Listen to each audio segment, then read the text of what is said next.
رب کریم نے ارشاد فرمایا الیوم اکملت لکم دینکم، آج میں نے تمہارے لیے تمہارا دین مکمل کر دیا ہے، مکمل ہو گیا دین، اس کے بعد کوئی اور دین نہیں آئے گا۔ اس آیت نے بتا دیا کہ حضور آخری نبی ہیں، دین مکمل ہو گیا، اب کسی اور پیغمبر کی، رسول کی، دین کی، کتاب کی ضرورت باقی۔ آج میں نے تمہارے لیے تمہارا دین مکمل کر دیا۔ اور کیا خوبصورت لفظ ہیں، قرآن پاک میں فرمایا وَأَتْمَمْتُ عَلَيْكُمْ نِعْمَتِي، اور آج میں نے تم پر اپنی نعمتیں تمام کر دی ہیں، نعمتیں مکمل کر دی۔ وَرَضِيتُ لَكُمُ الْإِسْلَامَ دِينًا، اور اللہ فرماتے ہیں میں نے تمہارے لیے دین اسلام کو پسند کیا ہے، یہ میری رضا ہے، یہ دین اسلام تمہارے لیے پسند کیا ہے۔ کوئی بندہ ساری زندگی مخلوق کی خدمت کرے، ساری زندگی رستوں سے کانٹے اٹھائے، ساری زندگی خیر کا کام کرے، کسی کو تکلیف نہ دے، لیکن اگر مسلمان نہیں نا، اگر کلمہ نہیں نہ پڑھتا، تو اس کی ساری عمر کی خیر بھی کسی کام کی نہیں۔ اس لیے کہ رب فرماتا ہے جڑ دین اسلام ہے، جڑ ہوگی تو پھر شاخیں قبول کی جائیں گی نا، تو اگر جڑ ہی سرے سے نہیں ہے تو خیر کرنے کا معنی۔ کچھ لوگ کفار کی، مشرکین کی تعریف کرتے ہیں کہ جناب بلے بلے اتنے ویلفیئر کام ہو رہے ہیں، تو یاد رکھو سب سے ضروری جڑ ہے۔ قرآن پاک میں رب تعالیٰ نے منافقین، مشرکین اور کفار کے اعمال کی بنیاد اس طرح کی بتائی ہے کہ جس طرح پتھر پر تھوڑی گرد پڑ جائے، ذرا ہوا کا جھونکا ہے یا بارش آئے تو پتھر صاف کا صاف ہو جاتا ہے۔ ان کے اعمال اس طرح کے ہیں۔ اس خیر کا کیا مطلب کہ جس خیر میں ایمان ہی شامل نہیں؟ جب تک بندہ مومن نہ ہو اس کا کوئی عمل بھی اللہ کی بارگاہ میں قابل قبول نہیں ہوتا۔ یہ آیت نازل ہو گئی، فرمایا دین مکمل ہو گیا۔ او میرے بھائیو، خدا را سوچو، کوئی شے مکمل نہیں دنیا میں، کوئی شے بھی۔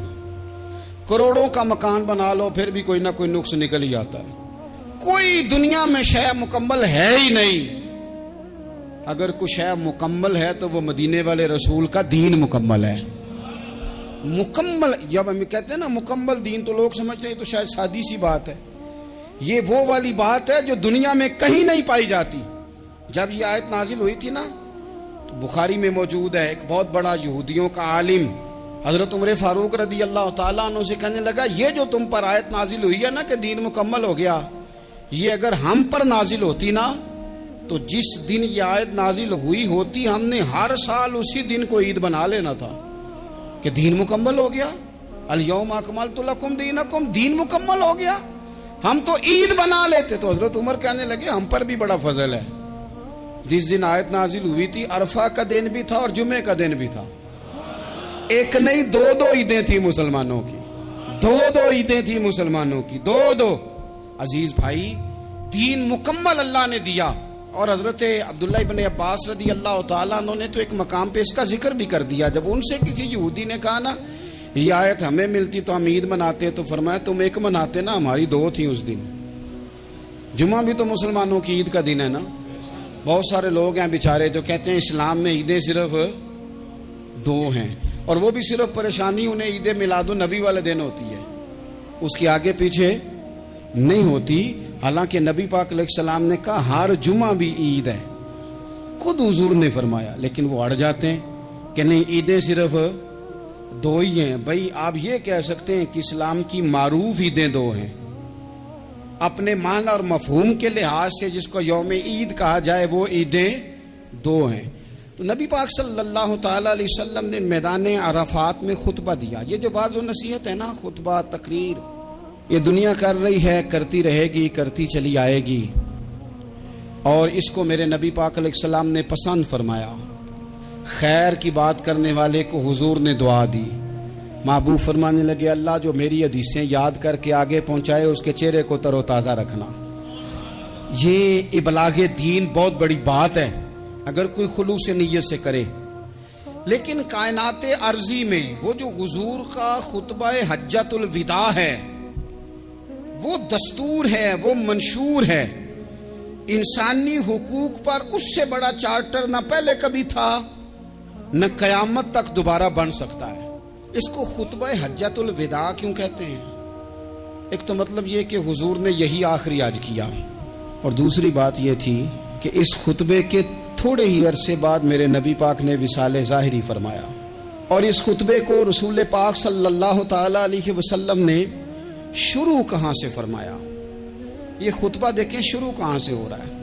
انسان دنیا میں ملتا بھی ہے، جدا بھی ہوتا ہے، یہ جو جدائی کا وقت ہوتا ہے نا، جدائی کا، شاید بڑی سوچ سمجھ کے کہا تھا حضرت میاں صاحب نے، بڑی غور کر کے انہوں نے کہا تھا کہ دریا کنڈے روخ نہ لائیے، جو آوے روڑ جاوے۔ آپ میدان میں درخت لگاتے ہیں تو کبھی پھل گرتا ہے تو زمین پہ گرتا ہے، اٹھا لیتے ہیں، اگر دریا کے کنارے ہو تو وہ تو دریا میں گرے گا اور روڑ جائے گا، چلا گیا، بہہ گیا۔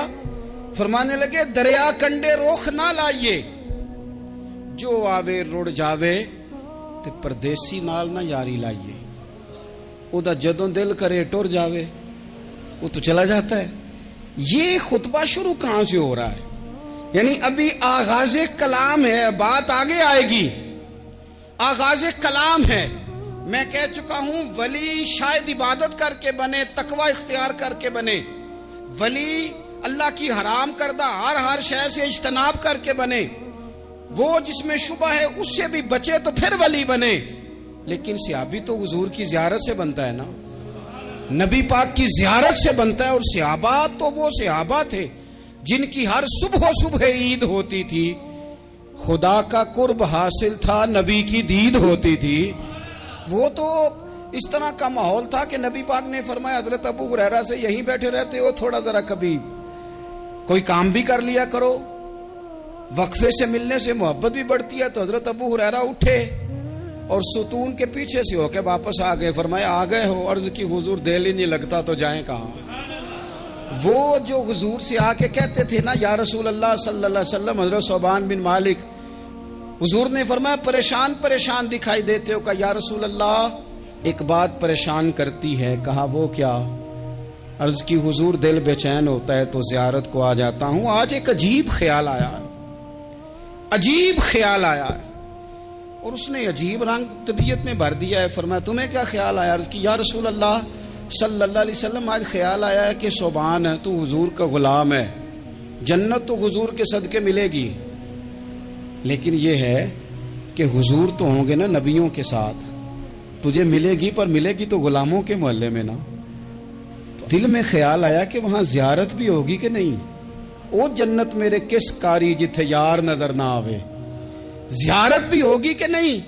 حضور کی بارگاہ میں جب حضرت صوبان نے عرض کی تو رب کریم نے فرمایا محبوب جو تیری اور تیرے رب کی اطاعت کرے نا، اولئک انعم اللہ علیہم من النبیین والصدیقین والشہداء والصالحین، فرمایا ان کو اللہ نبیوں کے، صدیقین کے، شہداء اور صالحین کے ساتھ ہی جنت میں اکٹھا فرمائے گا، وہ اکٹھے رہے۔ تو جن کو تو جنت میں بھی حضور کی زیارت کے بغیر چین نہیں تھا، ان کو حضور نے خطبہ حجۃ الوداع شروع کرتے وقت پہلا جملہ پتہ کیا کہا؟ حضور اونٹنی پہ ہیں، احرام باندھا ہوا ہے، 1,40,000 کم و بیش غلام سامنے کھڑے، عرفات کا میدان۔ محبوب فرمانے لگے پہلا جملہ، جو درد والے تھے وہ تڑپ گئے، یہ سارے درد والے تھے لیکن کچھ زیادہ مزاج شناس تھے۔ محبوب نے پہلا جملہ کہا، حضور فرمانے لگے لوگو جس طرح آج اکٹھے ہوئے ہیں شاید اس کے بعد دوبارہ ہم اکٹھے نہ ہوں۔ پہلا اعلان ہی کر دیا کہ یہ تمہارے ساتھ جو آج خطبہ ہے نا، اس میں اشارہ دے دیا کہ دوبارہ نہیں جمع ہوگے، اگلا حج نہیں کرنا، بس ختم ہوئی بات۔ یہ آخری پہلی بات ہی حضور نے یہ بیان کی۔ اب وہ اتنے دل نرم ہو گئے حضور کی بات سن کے، آنکھوں میں آنسو اس طرح آ گئے، طبیعت کا ملان اتنا بڑھ گیا کہ ہر ایک کا دل کشکول بن گیا، ہر طرف سے آہیں اور سسکیاں ہیں کہ حضور کے وہ جملے یوں صحابہ لے رہے تھے جب آپ سے کوئی کہہ دے کہ بھائی یہ وقت بس آخری ملاقات کا ہے، تو پھر انہوں نے وہ تو حضور کی ہر بات ہی توجہ سے سنتے تھے، پر یہاں جو انداز بن گیا وہ انوکھا بن گیا۔ فرمایا شاید دوبارہ ملاقات نہ ہو۔ پھر میرے کریم محبوب صلی اللہ تعالی علیہ وسلم نے فرمایا جس طرح تمہارے لیے یہ شہر حرمت والا ہے، مکہ حرمت والا ہے نا، ایک نیکی کرو تو مکے میں 1,00,000 کا ثواب، حرم مکہ میں ایک گناہ کرو تو